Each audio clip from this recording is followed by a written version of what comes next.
Bueno, yo no tengo ni idea de cómo hacer esto, así que lo voy a hacer lo mejor que pueda. Voy a presentar mejor a Javier, va. Claro.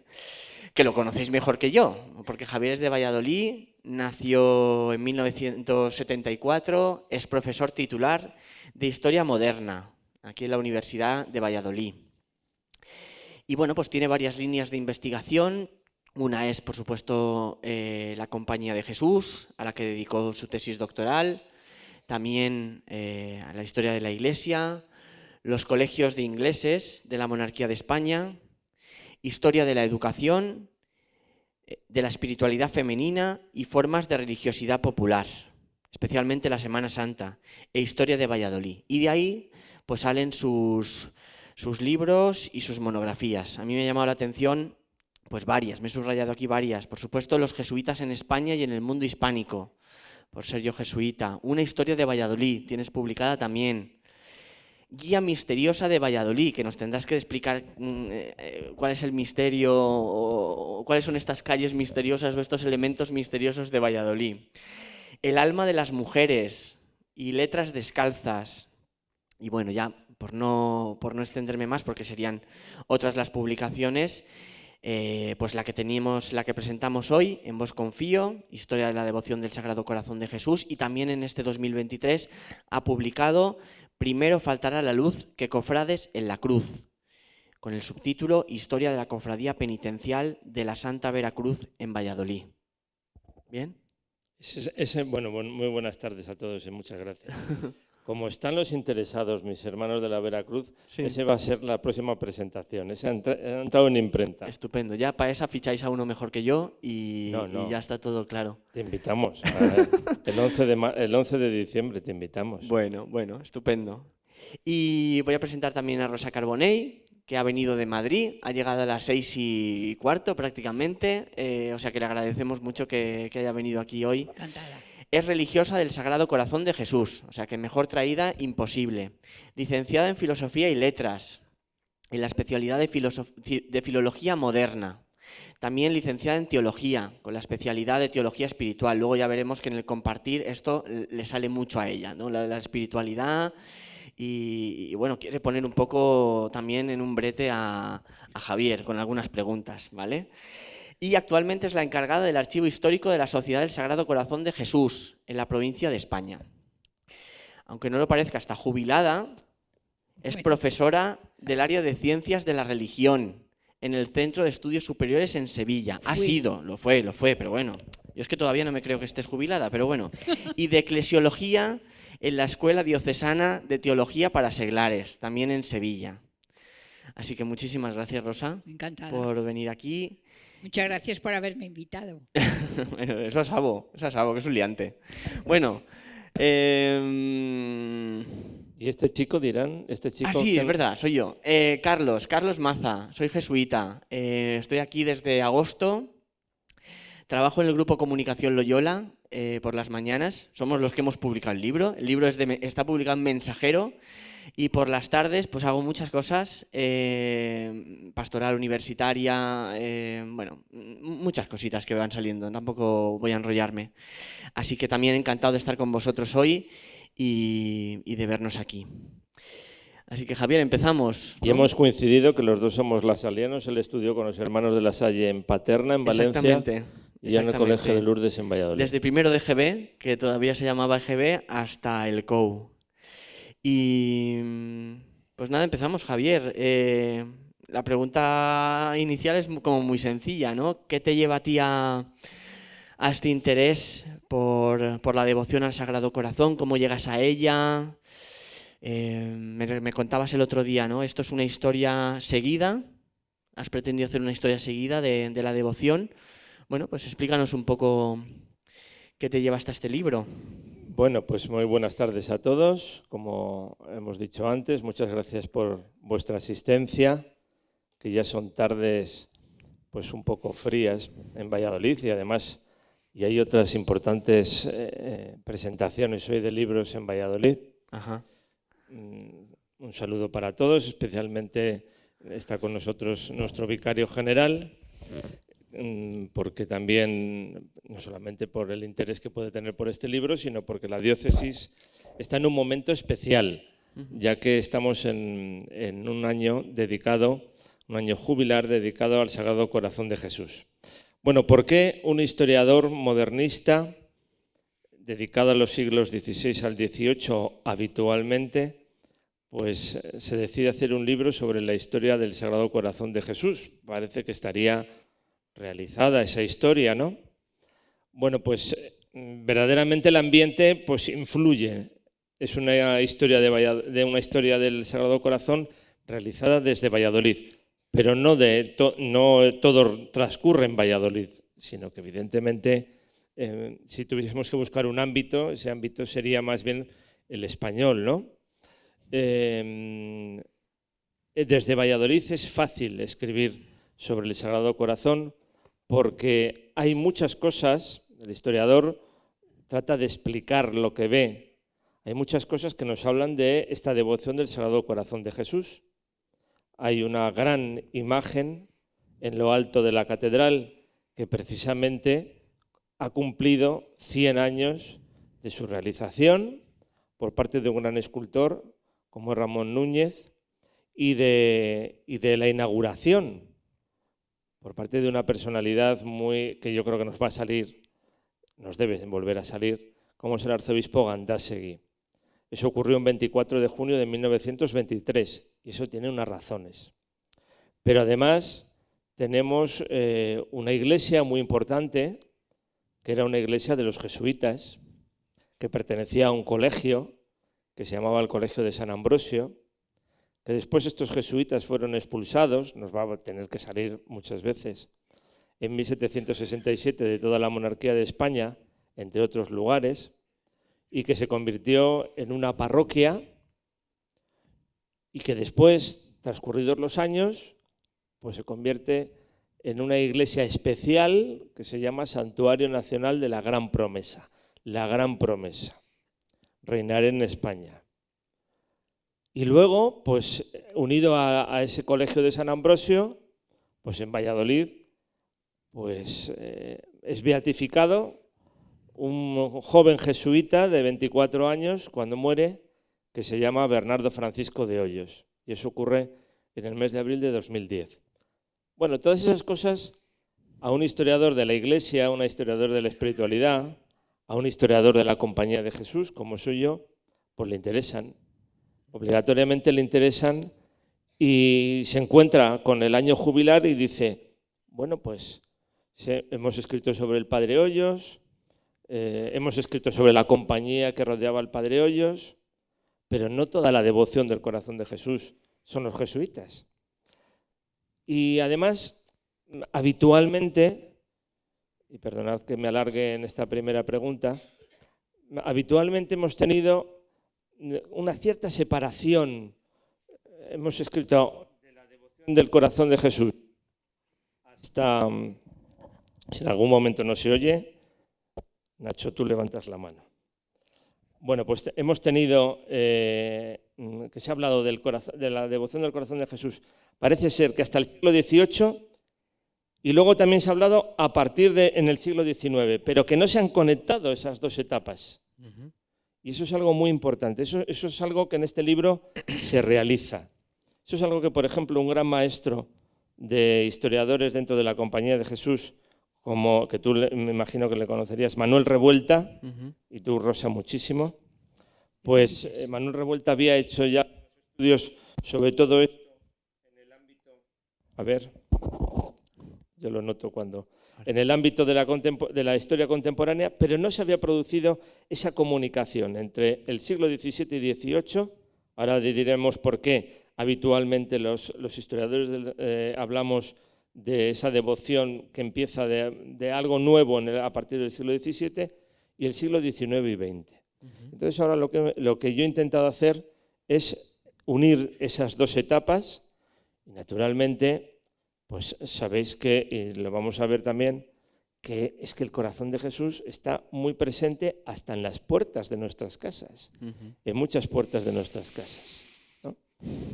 Y bueno, pues todo eso a un historiador le llama la atención y dice, esto lo tienen que estudiar. Y además, esto no es un libro solamente No es un libro de devoción, es un libro sobre una devoción y sobre una espiritualidad. Pero es un libro que tiene muchísimas conexiones con muchos ámbitos, con la política, con la cultura, con la sociedad, con el arte. Cierto. Entonces, pues todo eso realmente fascina. Y luego, tú que estás en la editorial, yo algunas veces ya me tengo que frenar, porque si no hubiese salido un libro, pues otro libro como el que ha salido después de otro tema, pues bastante más gordo. Y eso no está bien, porque las editoriales siempre decían, habéis sido pacientes conmigo, pero hay que hacer libros que no den miedo, porque dicen que no se lee. Pues sí. Yo creo que el que tiene intención de leer, lee igual, aunque tenga 300, aunque tenga 400. Si el libro te gusta o te interesa, pues sigues en esa lectura. Así es. ¿Puedo? Hombre, te vamos a dejar siempre. Rosa, ataca, Rosa, ataca. A ver, ¿se me oye? En el capítulo 3 hablas de nueva devoción y culto. Y yo, la pregunta que quería hacerte es, ¿por qué consideras nueva esta devoción que propagó Santa Margarita María? Porque es mucho más antigua. O sea, la espiritualidad y el interés por el tema del Sagrado Corazón ya nace en los Santos Padres, en Orígenes y en San Ireneo. Y hay distintos momentos a lo largo de la Edad Media también, y bueno, muchas historias de estas.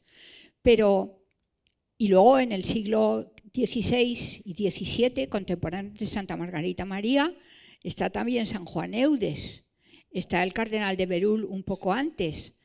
¿Por qué te parece que esta devoción es nueva? ¿Cuáles son las características, los matices, los contenidos por los que tú la consideras así? Cuando digo en ese capítulo 3 que es nueva, pongo ya algunos matices. Y evidentemente,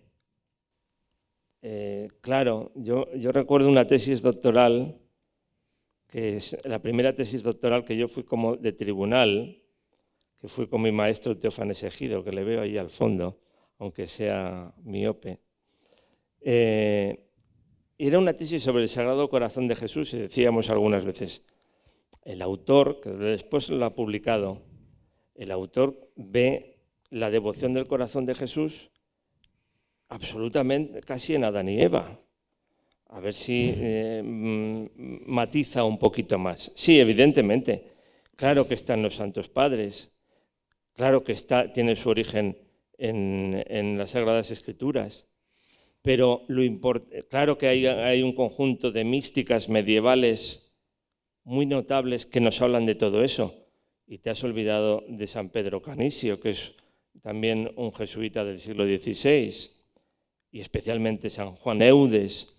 Pero lo que ocurre a partir del siglo XVII, a partir de 1672, con Margarita María de Alacoque, que es una monja salesa, a ver si nos sale otra vez, lo de las salesas es una orden, claro que es una orden nueva, Sí. Es una orden diferente, como también lo era otra orden.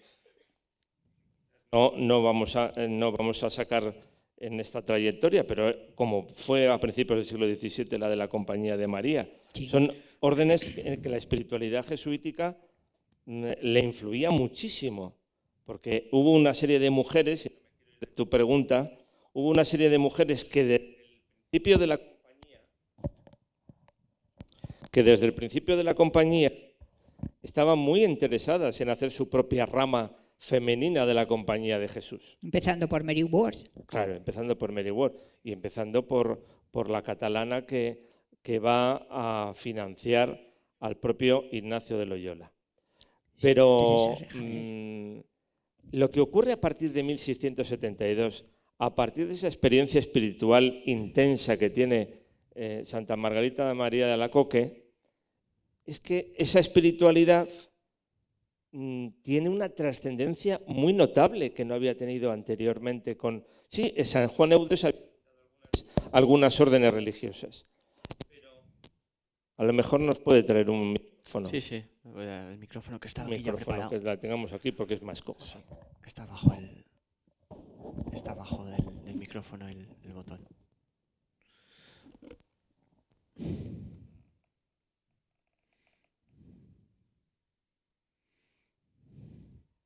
Entonces, ¿por qué pienso que empieza algo nuevo? Pues porque tiene una trascendencia mucho mayor. Porque Margarita María de Alacoque no va a ser una monja de clausura solamente, sino que va a ser una mujer de comunicación. Va a tener un director espiritual, es la que tiene esas experiencias tan importantes con el corazón de Jesús, con Jesús dentro de la devoción de su corazón. Es que lo va a transmitir, es que además va a comunicarlo, no solamente por carta a otras monjas, sino todas las monjas se lo van a aceptar, porque los conventos son como son, no siempre son un paraíso terrenal, ¿eh? Va a tener su oposición y va a tener un director espiritual de la Compañía de Jesús, que es el padre Claudio de la Colombier. Entonces, eso va a tener una proyección muy notable. ¿Hacia qué? ¿Hacia qué horizonte? Pues hacia un horizonte de conseguir la misa y oficio del Sagrado Corazón de Jesús. Y eso dependía de Roma. Sí. Y el horizonte esto ocurre a finales del siglo XVII en Francia.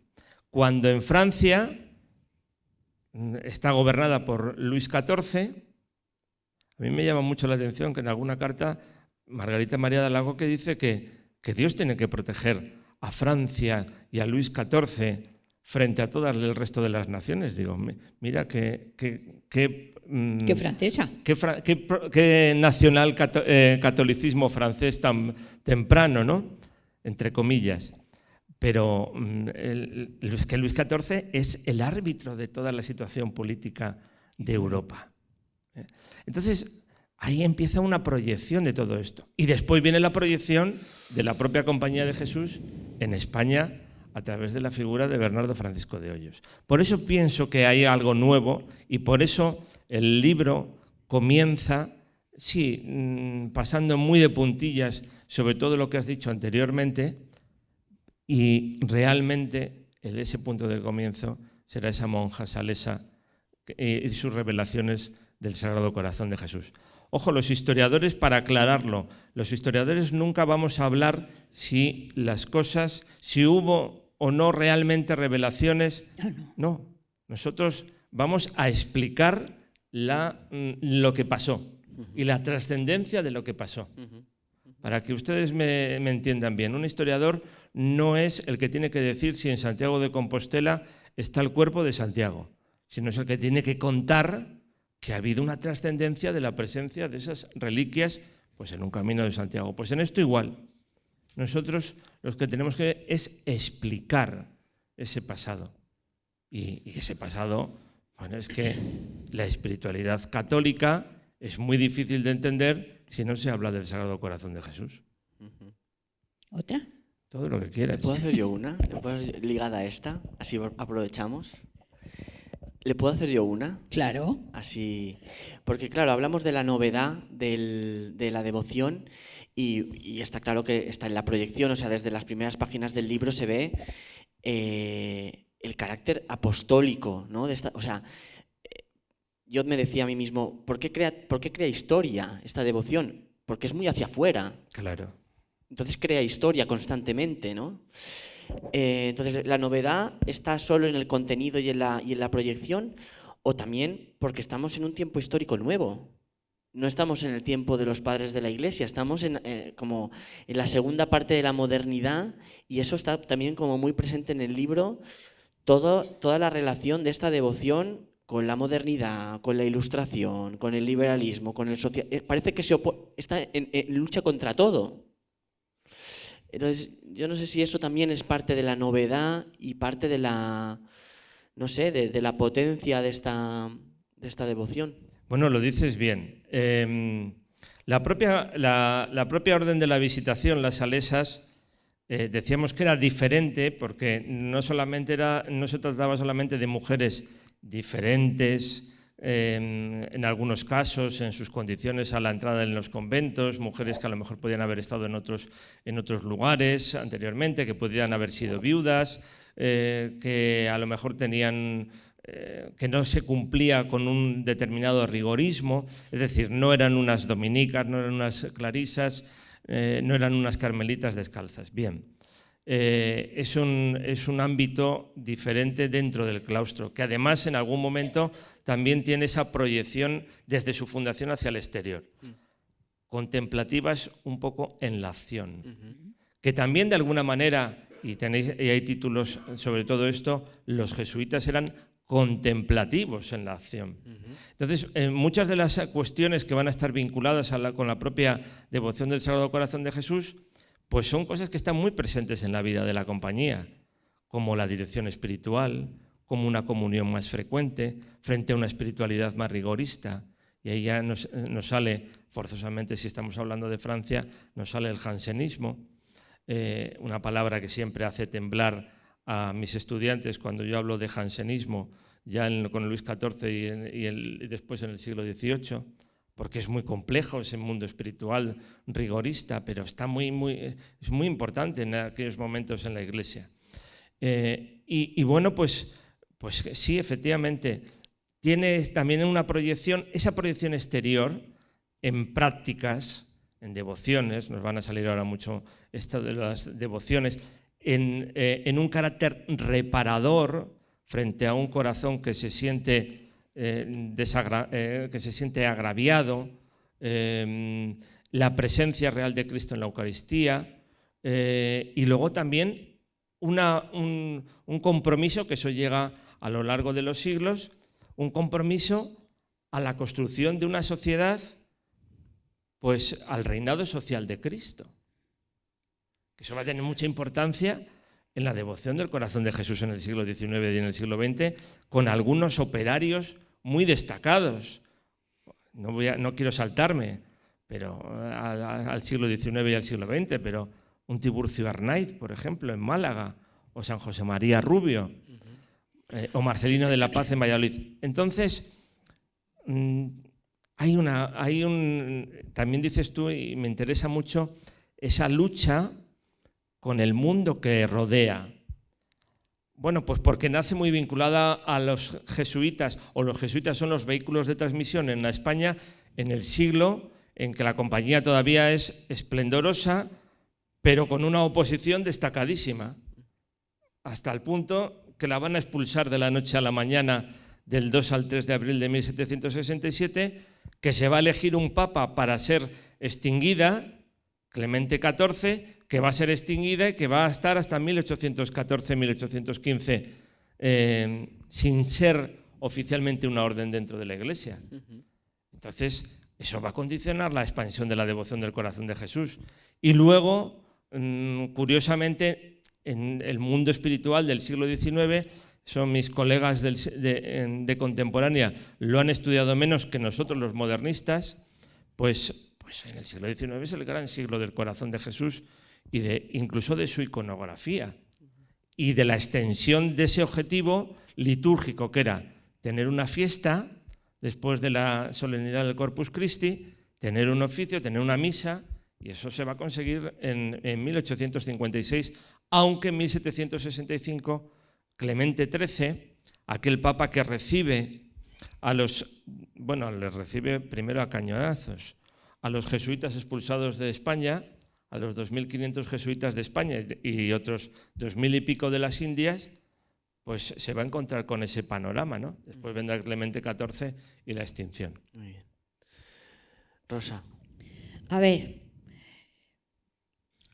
tú hablas de culto, hablas de devoción y hablas de espiritualidad.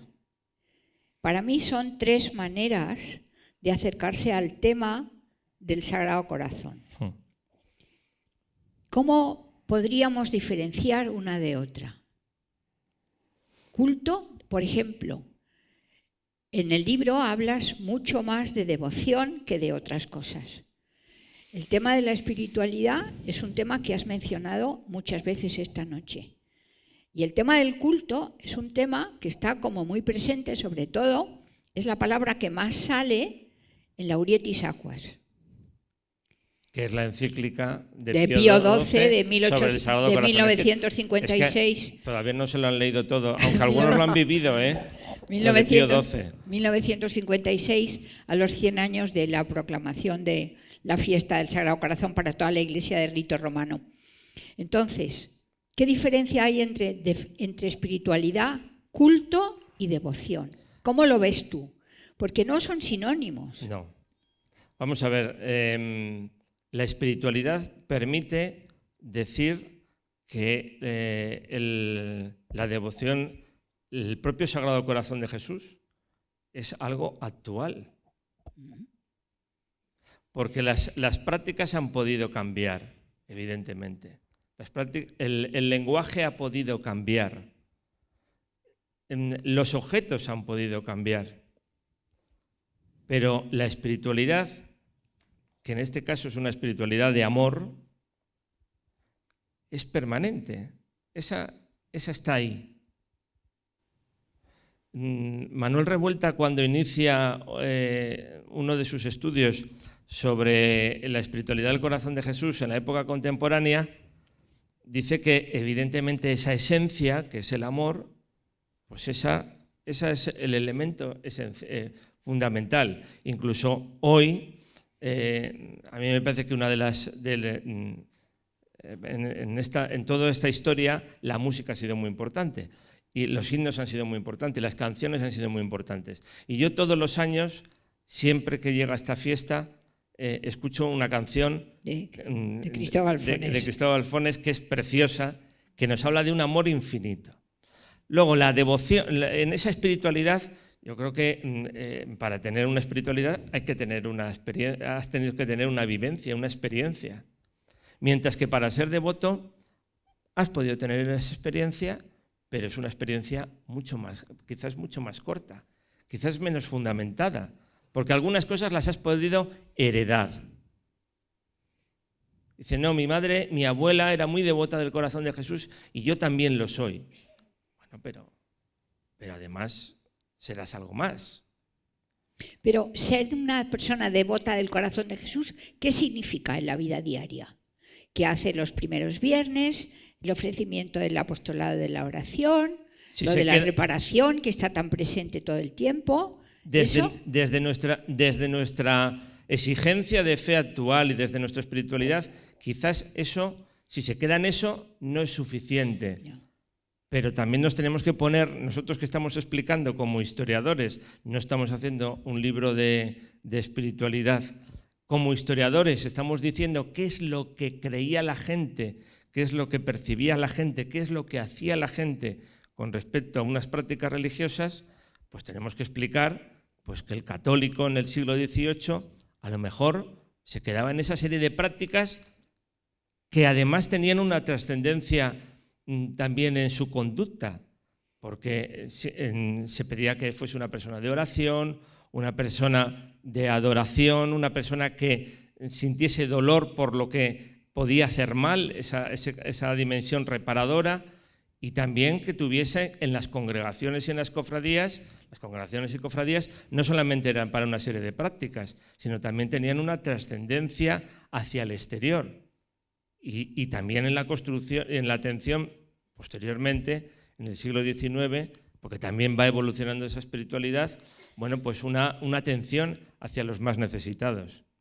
Es decir, el devoto del corazón de Jesús no era un hombre y una mujer solamente de prácticas. Le sabía que solamente fuesen de prácticas, evidentemente. La crítica que hacen los ilustrados, la espiritualidad ilustrada, ojo, la espiritualidad ilustrada española es profundamente cristiana, es profundamente evangélica. Y entonces consideran, es irracional ser devoto de una víscera. Pero claro, no entienden, sí, la ilustración va por otro camino. Y además de ir por otro camino, es que es una espiritualidad muy apoyada por unos por el ámbito, bueno, pues por la Compañía de Jesús, que tenía una gran oposición en ese siglo XVIII. Y hasta tal punto, fíjate Rosa, que ser devoto del corazón de Jesús en ese siglo XVIII, pues era incompatible, por ejemplo, a ser partidario de una beatificación como era la de Juan de Palafós. ¿Quién era Juan de Palafós? Un obispo de Puebla de Los Ángeles, después de Osma, que se había enfrentado finalmente a los jesuitas en el siglo XVII de forma rotunda. Y los jesuitas, por su parte, habían pues hecho todo lo posible para que ese proceso de beatificación no prosperase. Entonces, cuando se produce ese momento de enfrentamiento, de antijesuitismo, naturalmente, todo aquel que se elimina todo lo que es el rastro de devotos del corazón de Jesús, y Carlos III no está que es el que expulsa a los jesuitas, no está por apoyar la concesión del oficio y de la misa, pero está por apoyar la beatificación del obispo Palafox. Entonces ahí ya nos encontramos pues todo ese ámbito político del siglo XVIII tan complejo, pues que se mezcla. Eso en el siglo XIX no va a ocurrir de la misma manera. O sea que esto de la polarización ya está inventado, ¿no? Por supuesto. Ya está inventado. Sí, sí. Tú como historiador nos lo puedes confirmar. La polarización casi siempre ha estado en marcha. Bueno. Rosa, ¿querías decir algo más? Tú has hablado ahora mismo, justo has mencionado la palabra víscera. Sí. ¿Tú crees que la iconografía ayuda? Bueno, la iconografía ha sido muy expresiva y ha evolucionado. En esa iconografía, pues ha estado presente la propia Orden de la Visitación, anteriormente algunos autores, también como San Juan Eudes. Yo creo que ha sido muy expresiva y ha remarcado pues también ese momento fundamental de la pasión, ¿no? De la corona de espinas, la cruz, todo lo que significa la espiritualidad de la pasión. Pues después ha ido evolucionando a esa presencia corporal de Cristo, a ese Cristo que se abre el pecho y nos enseña su corazón, como ocurre en lo alto de la torre de la catedral. Pero también nos hemos encontrado que al mismo tiempo, eso ocurre, por ejemplo, en nuestra catedral, como he dicho, en el año 1923, un autor, pues que sería muy interesante estudiar su espiritualidad, su compromiso político era diferente, era un católico republicano, como era Vittorio Macho, nos está mostrando un Sagrado Corazón de Jesús en el Cristo del Otero, con las manos, nos está mostrando las manos y las manos abiertas. Es decir, ha evolucionado muchísimo. Y tendríamos que llegar al Santuario Nacional en Valladolid y nos encontramos con un Cristo que es un Cristo Rey y un Sagrado Corazón de Jesús al mismo tiempo, la obra de Félix Granda. Ha evolucionado muchísimo también esa iconografía. Pero yo creo que ha sido una iconografía impactante. Sí. Pero ¿por qué no se insiste tanto en eso del corazón así abierto y no se tiene más presente el capítulo 19 de Juan, lo de la lanzada, que del costado salió sangre y agua?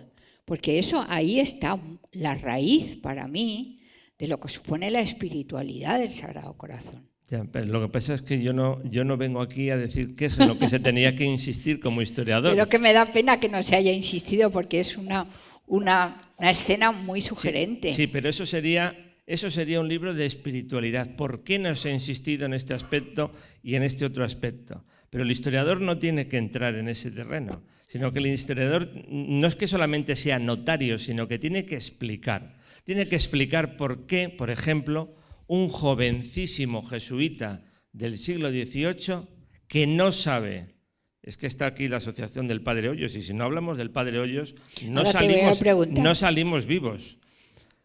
Bueno, pues, ¿por qué un joven de Torrelobatón, que dice su biógrafo que ya casi había nacido santo, Sí.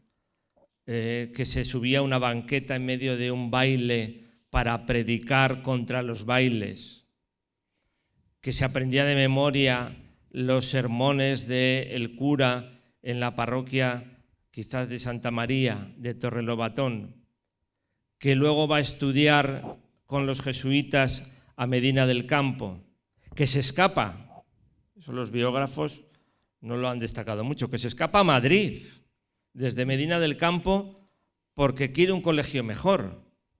A lo mejor es que iba buscando el colegio imperial, que le traen de Madrid, no nos dice el padre Juan de Loyola, pero quizás de Las Orejas, y que le llevan a Villagarcía.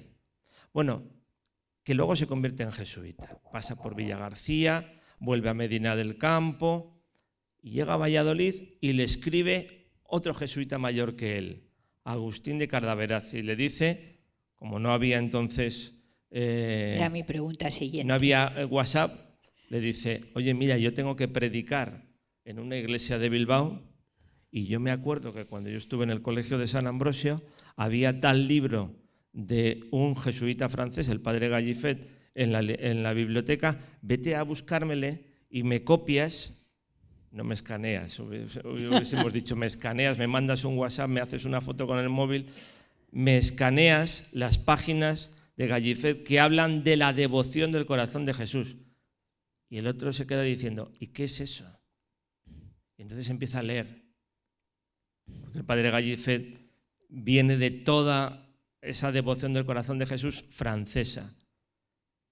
Sí, tiene un mundo espiritual muy fuerte, o tiene una tendencia a un mundo espiritual fuerte que después se va a manifestar.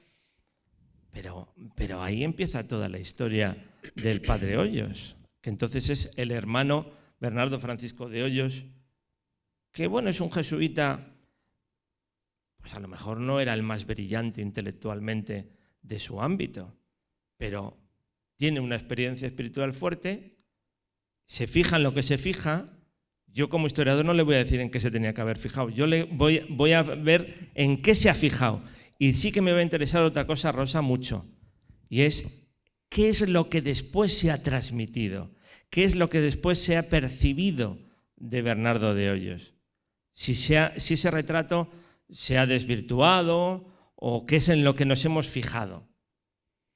Bueno, pero sobre los historiadores tenemos una cosa clara, los que nos hemos ocupado de esto, que es un jesuita empeñado, constante y que recurre a los más importantes dentro de la compañía, a los altavoces dentro de la compañía para difundir lo que tiene que difundir, que es que la devoción también sea importante en España como lo era en otros lugares. Ya no vamos a decir cómo lo va a hacer, porque si no les vamos a contar el libro entero. Yo sí que y lo que tienen que hacer es luego leerlo. Y comprarlo y leerlo. Y yo te quería hacer una pregunta que puede ser un poco provocadora, porque yo me he quedado con la impresión al leer el libro de que Bernardo de Hoyos es famoso aquí, pero igual fuera no tanto, ¿no? Ese pasaje en el que cuentas cómo se para la canonización, porque parece que no hay interés. Solo se recupera hasta este momento final del libro con Benedicto. Pregunta provocadora. ¿Hay un poco de chauvinismo en la figura, en la reivindicación de la figura de Bernardo de Hoyos? ¿Le ha salido perjudicado de la persecución también en algunos momentos de la compañía? ¿O cuál es la justicia respecto de la figura de Bernardo de Hoyos? Vamos a ver, el libro está escrito desde Valladolid.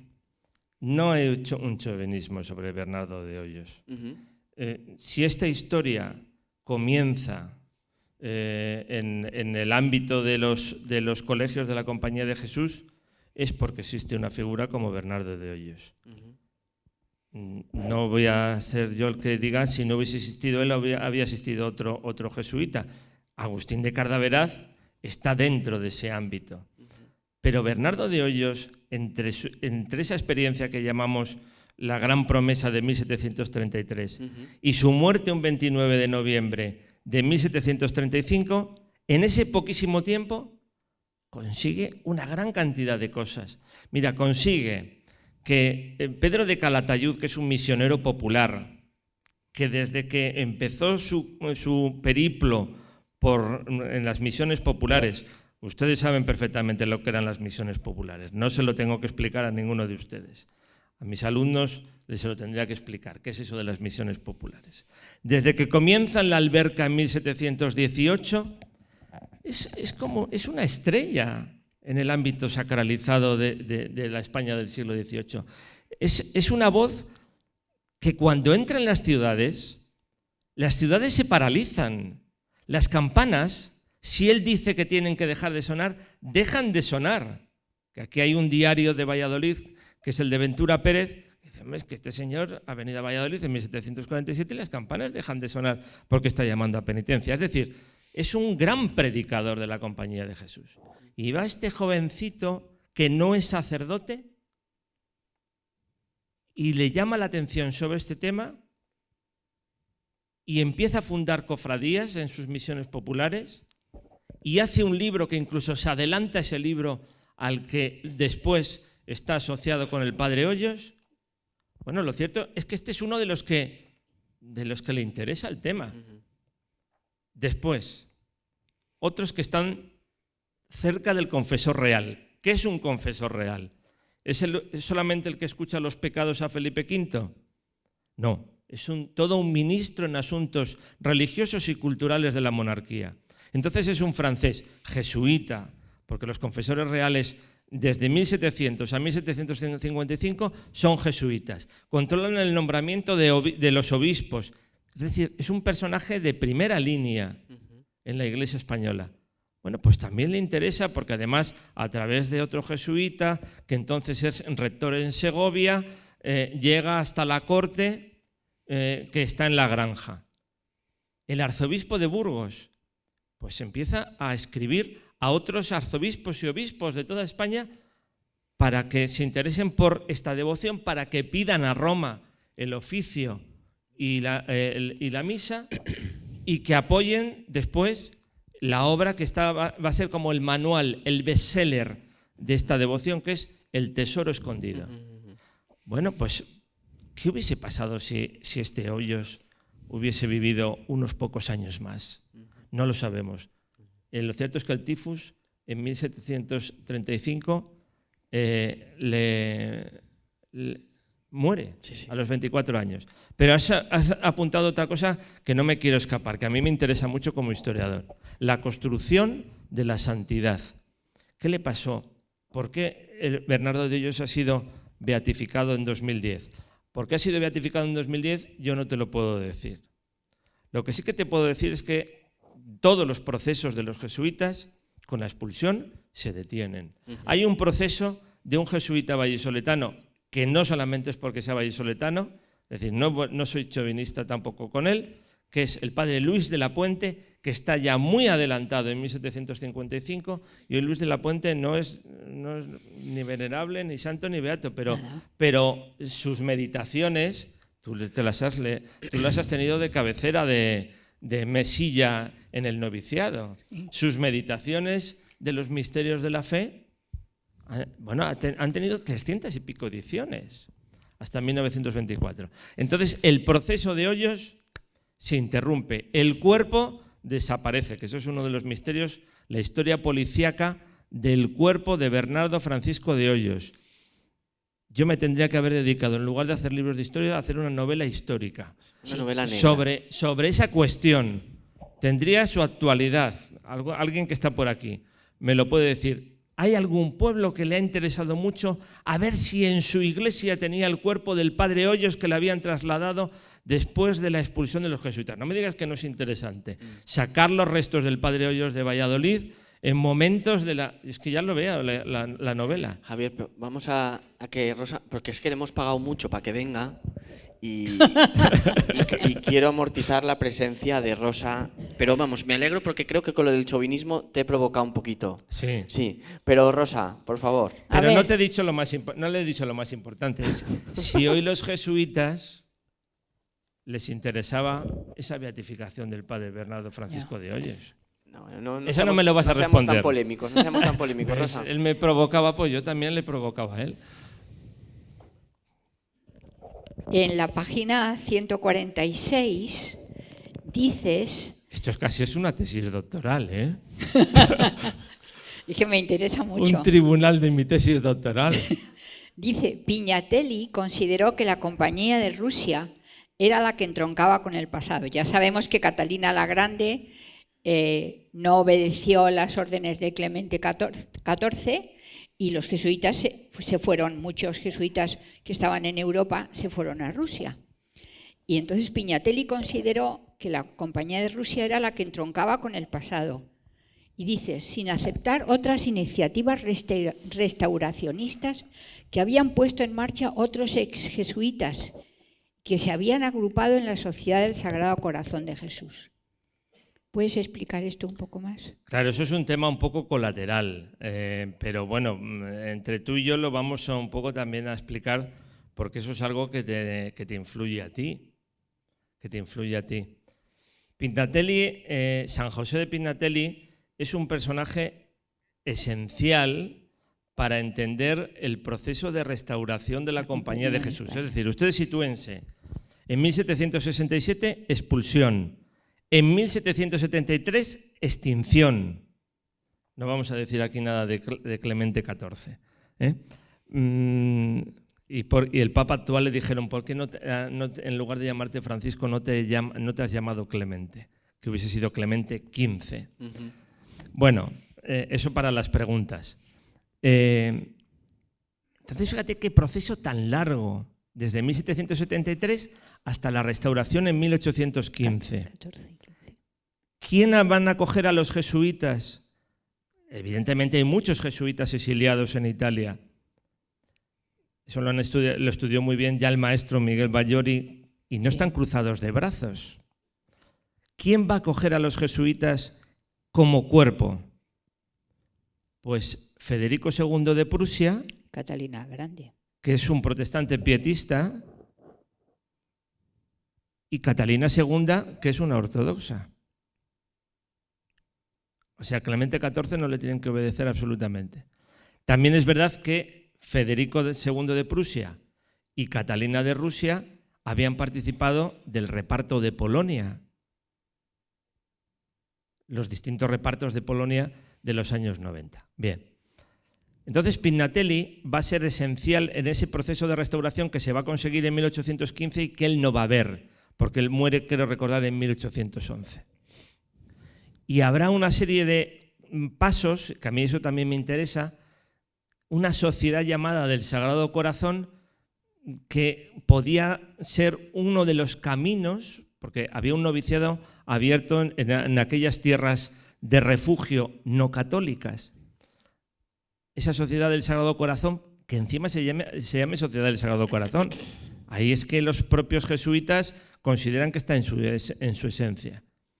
Bueno, y eso va a dar lugar después a una fundación de una orden religiosa femenina, que es la tuya. Eso no te lo voy a explicar. Pero yo. no fueron ellos. No fueron jesuitas. No fueron ellos. Porque habían nacido muy poquito antes de la extinción de la compañía. Porque Leonor de Tournely nace en 1771. Sí, en los años 70. Charles de Broglie y José Barán nacen aproximadamente en 1769. Y la fundación de tu congregación es en 1800.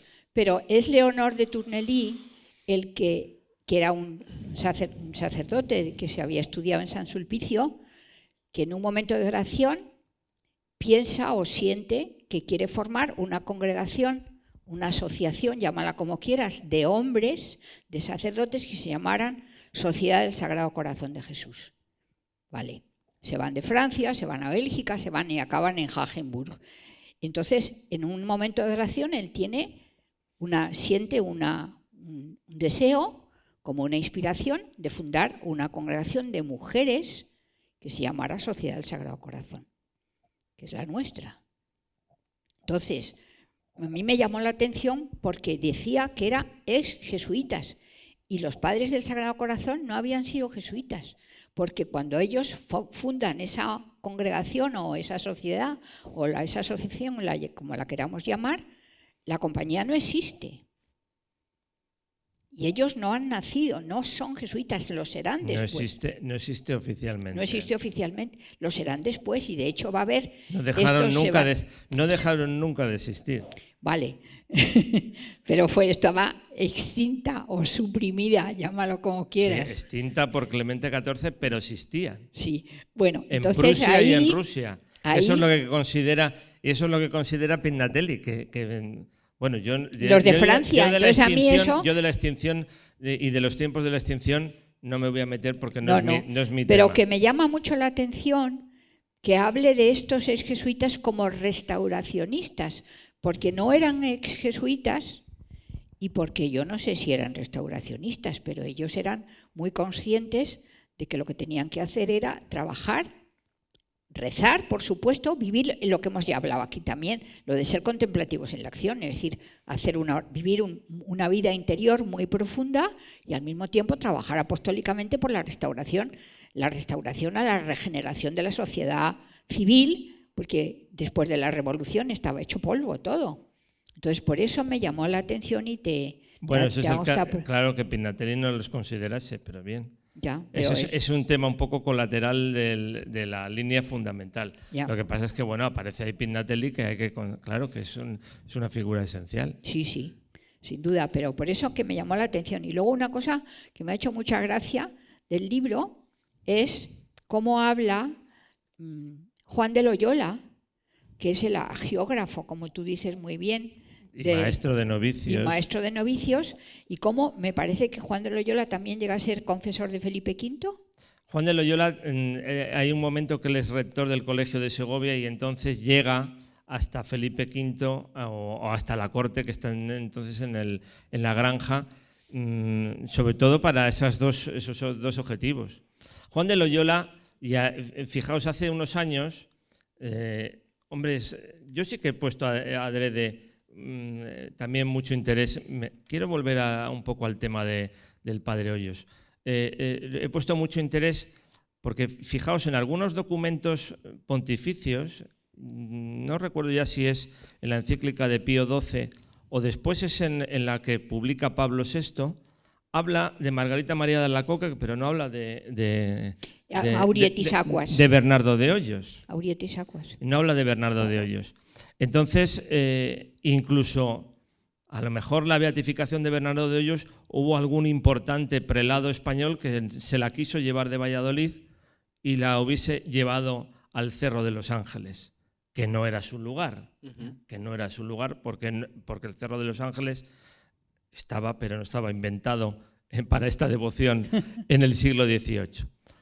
Pero a mí me interesa mucho que hace cuando se beatificó a Bernardo de Hoyos, los historiadores no teníamos posibilidad de acudir a la obra de Juan de Loyola sobre Bernardo de Hoyos, a la vida y eso la Asociación Padre Hoyos lo ha conseguido. Ha editado el libro, ha reeditado Tesoro Escondido, ha editado el de Juan de Loyola, que había 3 manuscritos.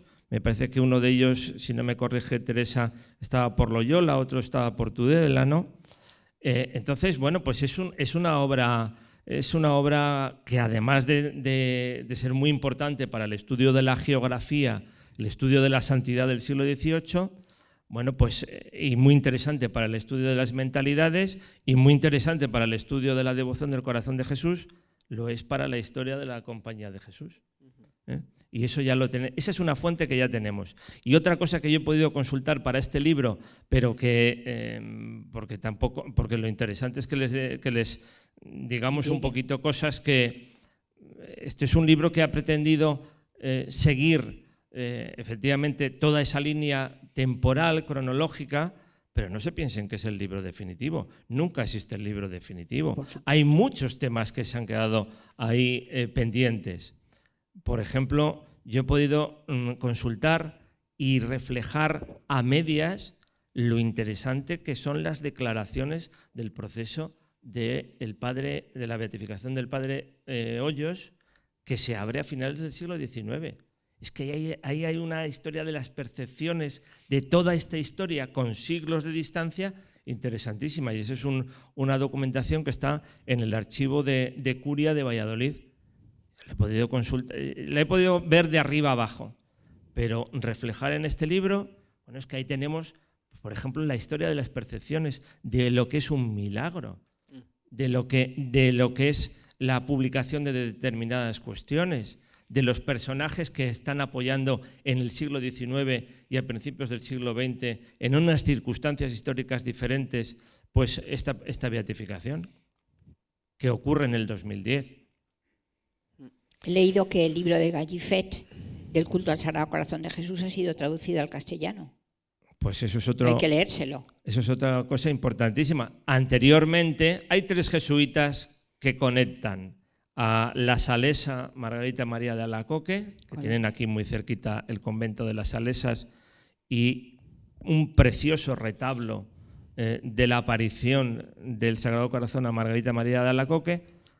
Bueno, pues hay 3 jesuitas que conectan lo que ocurre en ese monasterio de la Visitación francés con el padre Hoyos, que es el padre de la Colombier, San Claudio de la Colombier, que estuvo en Inglaterra, el padre Croisier, que estuvo su obra en el índice de libros prohibidos, y el padre Gallifet, que estaba muy enfermo, y el padre Croisier pues promete que si sana, pues Gallifet se va a dedicar toda la vida a la difusión del corazón de Jesús.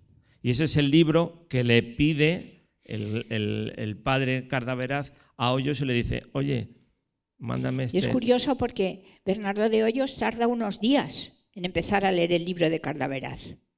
Y cuando empieza a leerlo, siente, como él dice al adorar al Señor en la hostia consagrada, me dijo clara y distintamente que quería por mi medio extender el culto de su corazón para comunicar a muchos sus dones. Esa es su primera experiencia. La de la gran promesa es posterior. En lo que tú cuentas, vamos, que yo he aprendido muchísimo. Muy interesante. Bueno, nos vamos acercando, si no hemos pasado ya de la hora de. Sí. Pero yo sí que, no sé, por ir terminando nuestra intervención y dejando paso también a las preguntas, ¿te parece? Sí, a las preguntas del público. Pero a mí sí que me gustaría preguntarte, bueno, pues quizá la devoción surge muy vinculada al tema de la reparación, ¿no? En el libro va habiendo una evolución hacia el reinado social de Cristo. Yo no sé si le ves futuro a la devoción y en qué sentido. ¿En qué sentido? ¿Cómo lees tú la actualización o la historia de la devoción para que esto siga teniendo sentido? Bueno, tampoco ese es mi papel, no es que me quiera yo escapar de tu pregunta. Es que los historiadores tenemos un papel muy definido y algunas veces ni ser profetas es lo nuestro, ni si somos historiadores de la espiritualidad o de la Iglesia, debemos mezclar nuestras opciones. Te cambio la pregunta entonces. Vale. Te cambio la pregunta. Pero en cuanto a qué es definición de amor, eso tiene verdaderamente una actualidad y vigencia. Vale, es desde ahí que entonces tenemos que entender el reinaré. ¿Cómo crees tú que tenemos que entender? ¿Cuál es el sentido del reinaré y qué significa reinado social de Cristo? Bueno, esta devoción ha tenido, como hemos dicho, muchas implicaciones políticas. Y me atrevería a decir muchas instrumentalizaciones políticas. Antes hemos hablado de la del siglo XVIII. Podríamos hablar de la del siglo XIX en su relación con el liberalismo. Y podríamos hablar de la del siglo XX en su relación también con el nacionalcatolicismo, que algo he podido escribir sobre ello. En el siglo XVIII, decir reinaré en España es que también esa devoción tenga tanta importancia en España como tenía en otros lugares. Ujú. Y decir entonces España, es decir, una monarquía a ambos lados del Océano Atlántico. Ajá. Eso son palabras que transmite en el siglo XVIII. La transposición que se haya podido realizar en el siglo XX pues no responde a la contextualización del siglo XVIII. Pero es una resignificación válida, ¿o no? Quiero decir, No es la original. no es la original, pero... Sí, no se puede entender, no se podría entender nunca una preferencia.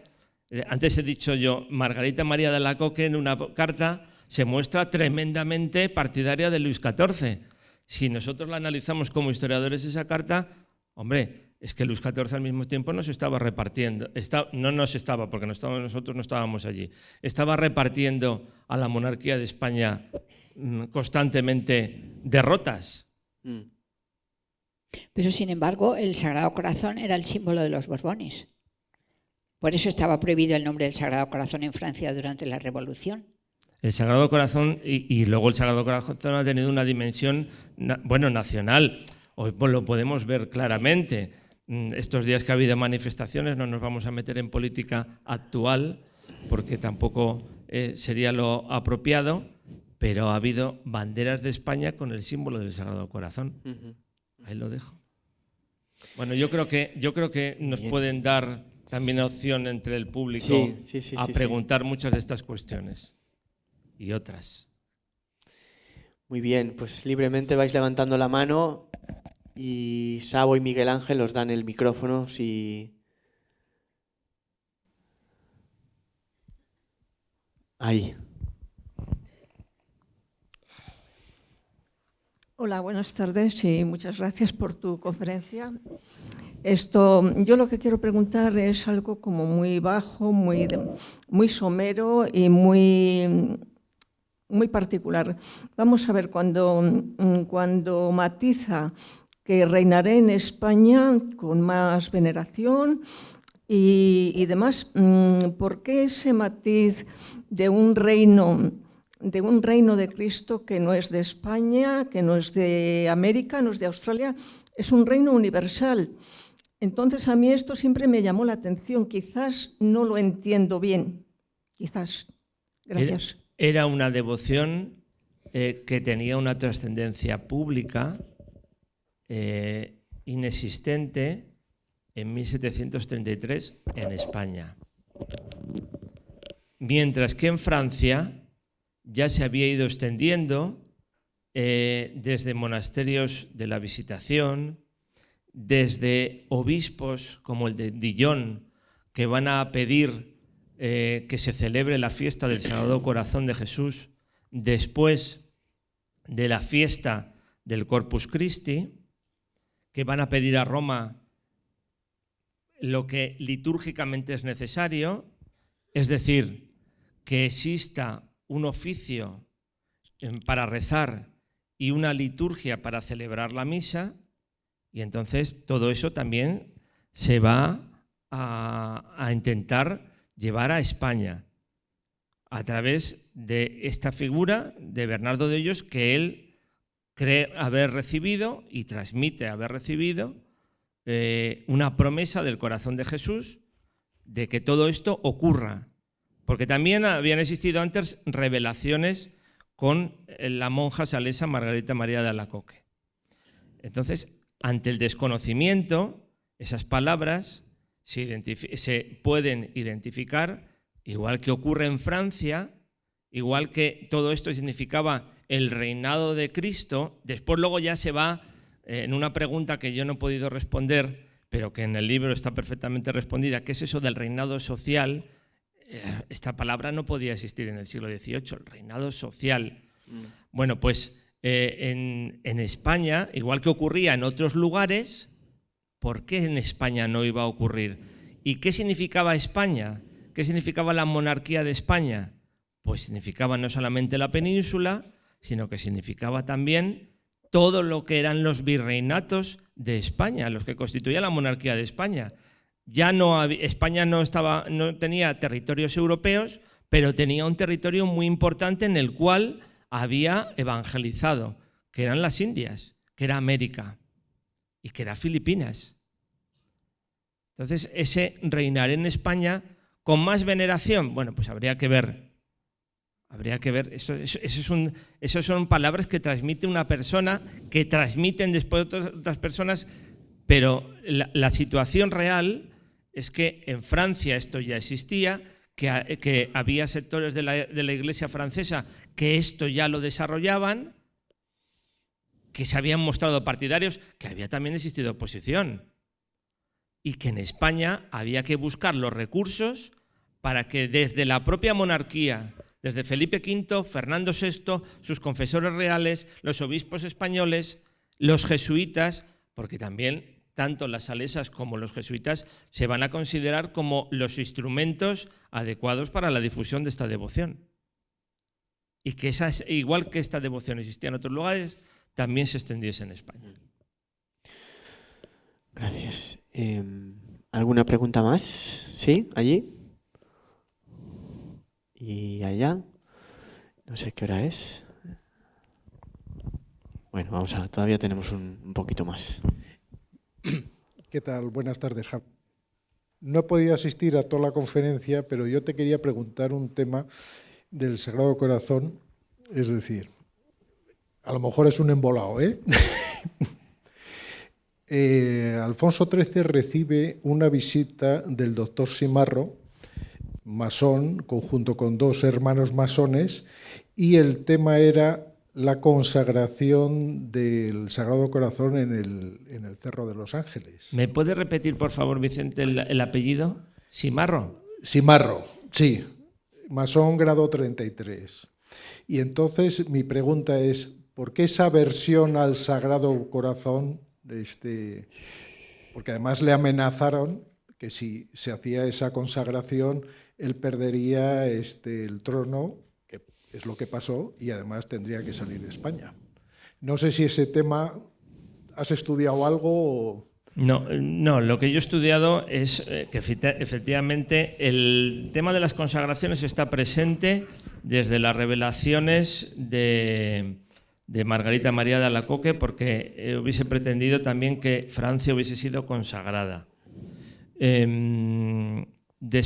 Cuando se va a producir especialmente en el tiempo de las consagraciones, pues desde la Iglesia se va a producir en el siglo XIX, pero en el caso de España va a ser en 1919 y Alfonso XIII saldrá de España en 1931. Alfonso XIII va a tener un discurso de consagración que probablemente, muy probablemente, tuvo mucho que ver en ese discurso el segundo marqués de Comillas, Claudio López Bru.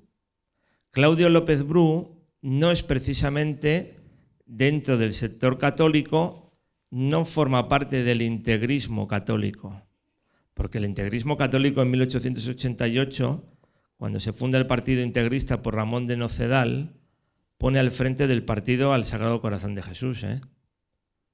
Pues Claudio López Bru no es precisamente el sector más integrista del catolicismo, al revés, es un posible líder unionista.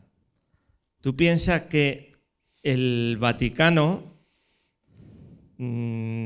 había impedido una articulación de partidos católicos. Los católicos no podían participar en el liberalismo. Como dijo un título, el liberalismo era pecado. Entonces, en España hay una gran falta en el ámbito político. Es que no hay una participación de los católicos en la vida pública, política. Y el segundo marqués de Comillas, precisamente, muy protector de la Compañía de Jesús, solamente hay que ir a Comillas, donde hay un monumento al Sagrado Corazón, la gran universidad, etcétera, etcétera. Bueno, pues es precisamente de los más evolucionados en esa articulación. Y ese es el que realiza, según algunos estudios y monografías, ese discurso que va a realizar Alfonso XIII. Javier, me voy a hacer yo abogado del público. Por recuperar un poco, el sentido de la pregunta. ¿Tú conocías... esa profecía? No, de alguna probable oposición de la masonería a la devoción. Era un poco el sentido también de la pregunta.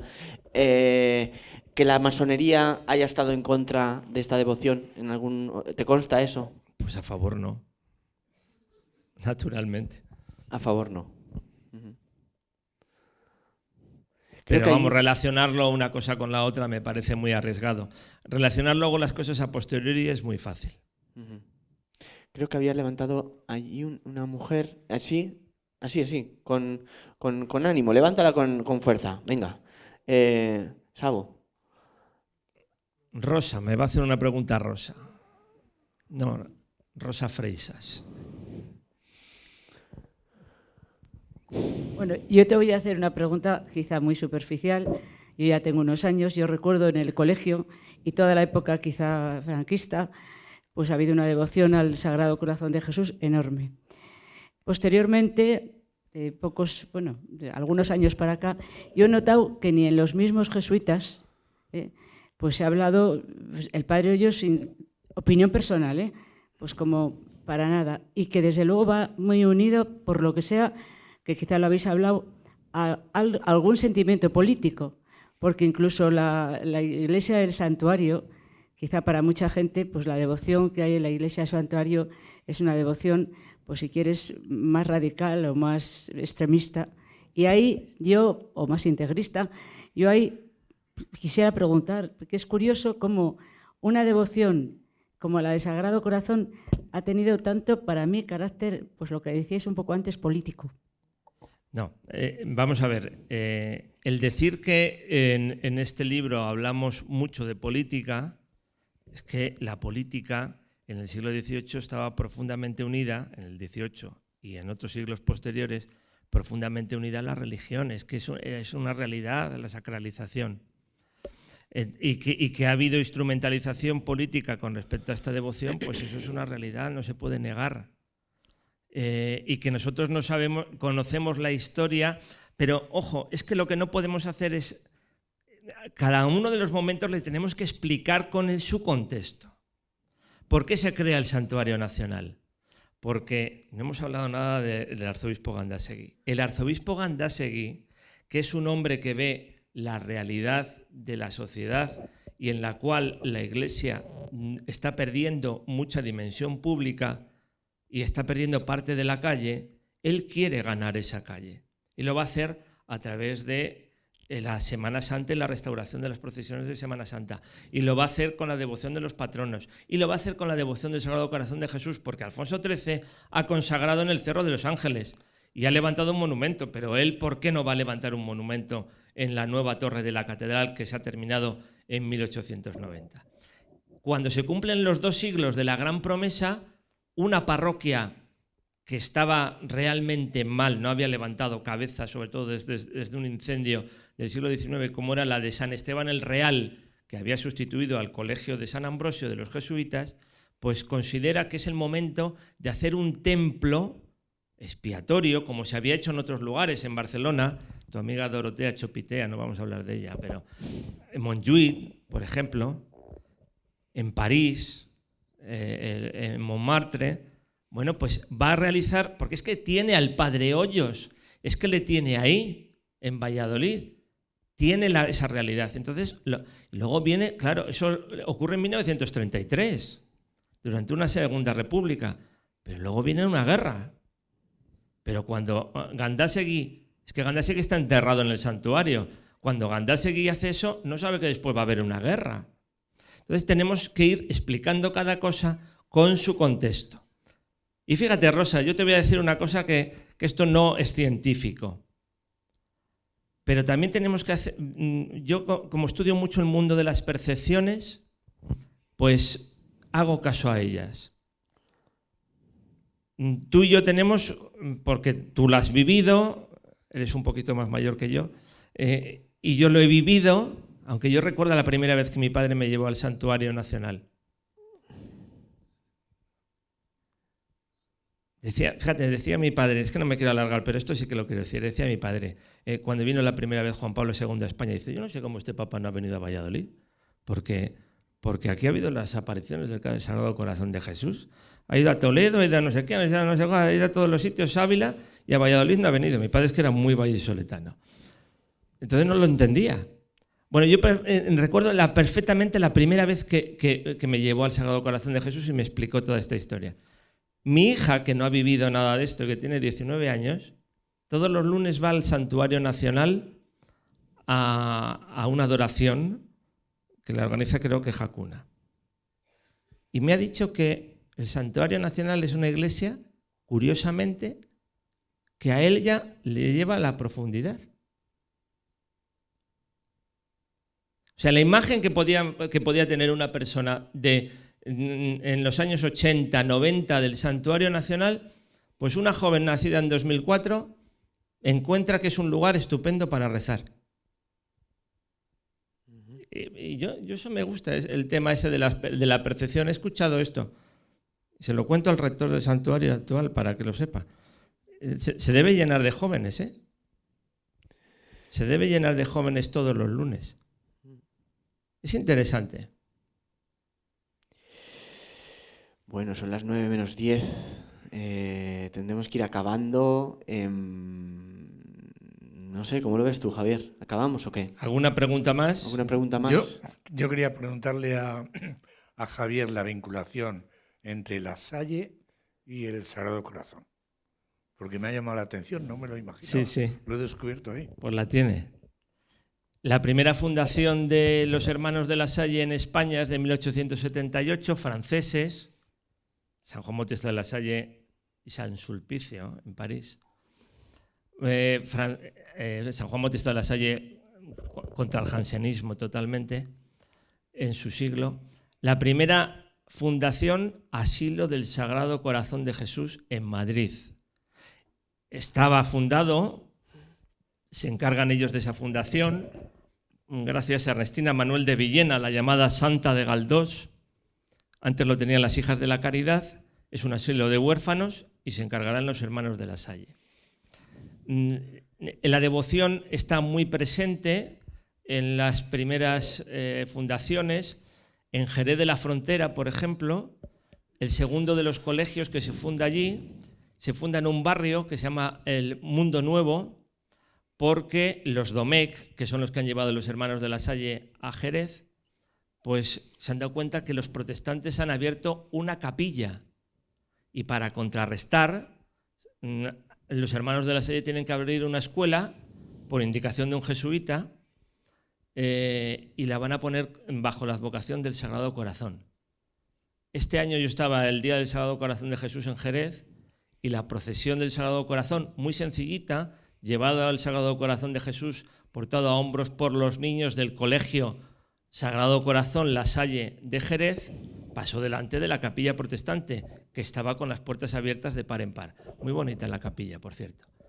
En los años 20, en Bujedo, monasterio de Bujedo, pues ahí hay una serie de hermanos muy devotos, muy místicos, muy al estilo, muy siguiendo el modelo jesuítico de San Luis Gonzaga y San Estanislao de Kostka, que dicen que no solamente hay que difundir la devoción al Sagrado Corazón, sino la devoción al Corazón de María, y a través del asistente francés de los Hermanos de la Salle pedir al Papa Pío XI que establezca una fiesta de Cristo Rey antes de 1925. Todo eso después, bueno, pues va a haber una cierta oposición dentro de la espiritualidad de los Hermanos de la Salle a ese movimiento, que también es un movimiento muy eucarístico y que continúa por algo que va a ser muy importante en los colegios de la Salle, la cruzada eucarística. Los tarsicios también, pero la cruzada eucarística, que lo va a difundir en la Salle en España el hermano Faustiniano Abel, que fue director del Colegio de Lourdes, y que va a tener un órgano portavoz, una revista, que se titulará, yo la he conocido en el colegio toda mi vida, Vida y Luz. Vida y Luz, sí, señor. Pues todo eso está, tú la has conocido también, sí, Vida y Luz en Paterna. Todo eso está progresivamente encadenado. Y en todo eso está la devoción del corazón de Jesús. Bueno, pues muchas gracias. Vamos a acabar. Rosa, no quiero una palabra última. Dinos una palabra última. ¿Cómo te has quedado? Pues un deseo para mí sería pasar de la devoción a la espiritualidad fundamentada en la Sagrada Escritura.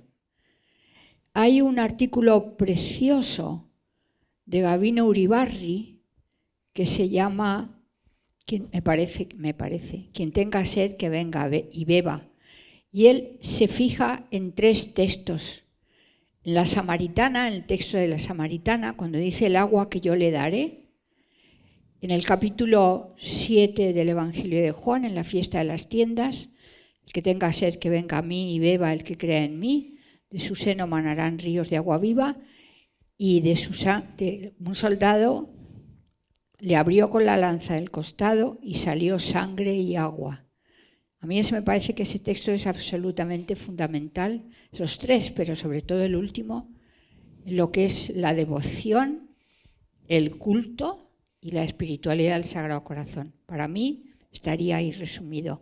Y eso es un camino a profundizar a nivel de estudio, a nivel de oración, a nivel de reflexión, bueno, pues para hacer que el Sagrado Corazón, que es un amor infinito, como dice Javier y como canta preciosamente Cristóbal Fones, pues para que el mundo entero y la gente con la que tenemos trato caiga en la cuenta de que precisamente eso es lo que el Señor nos da, un amor infinito.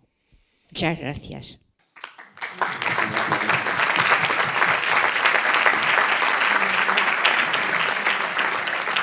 Nosotros, Carlos, tenemos mucha suerte de haber vivido en un tiempo en que tenemos posibilidad de que muchos católicos tengan acceso a las Sagradas Escrituras y tengamos también la posibilidad de una formación, el que no la quiera tener porque no la tenga, de una formación con independencia del estado de vida que tengamos, seamos sacerdotes, seamos religiosos, seamos religiosas, seamos laicos.